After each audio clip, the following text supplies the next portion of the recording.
Excellencies, ladies and gentlemen, dear colleagues, only a few weeks remain before this year comes to an end and the 1st of January will bring about the new International Year on Biodiversity. The decision by the UN General Assembly to declare 2010 the Year of Biodiversity is in many ways a perfect timing. Climate change has been the focus of many international discussions during the last few years, and particularly during the last few weeks.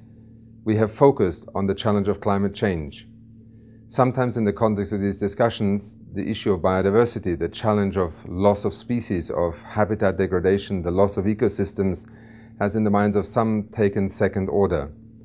I do not believe that this will eventually turn out to be true, because in the context of climate change we have also begun to address some of the fundamental services that nature provides us with, not least in terms of our ability to cope with climate change, the concept of ecosystem resilience, the important role of biodiversity, and indeed the vital role that nature plays also in the context of mitigation and adaptation to climate change. Hopefully the decisions in Copenhagen will give the world greater reason to pay attention to the issues of biodiversity. But we know at this point in time that still in the minds of many in the public, but also in governments, in the circles of economic and financial policymakers, the issue of biodiversity conservation, the loss of species, the loss of habitats, has not yet gained the attention and priority that we believe it should have.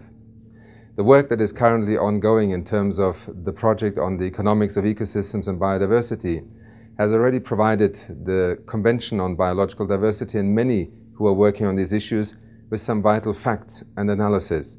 We know that in the run-up to the Conference of the Parties next year, many more reports will be published that will make the link between biodiversity conservation, economic success of nations, and also human well-being. I hope that through the United Nations having declared 2010 the International Year on Biodiversity, we will find the same level of interest and the same level of engagement and the same level of public activity that we have seen in the run-up to the climate conference in Copenhagen. The Biodiversity COP next year in Nagoya presents a unique moment where many of the lessons of recent years, but also the shifting of the paradigm in how we will address biodiversity in the coming decade, will take center stage. We have a great deal more science at our disposal. We have a great deal more understanding also in the public minds about the linkages between human well-being and biodiversity and the healthy ecosystems on which we depend.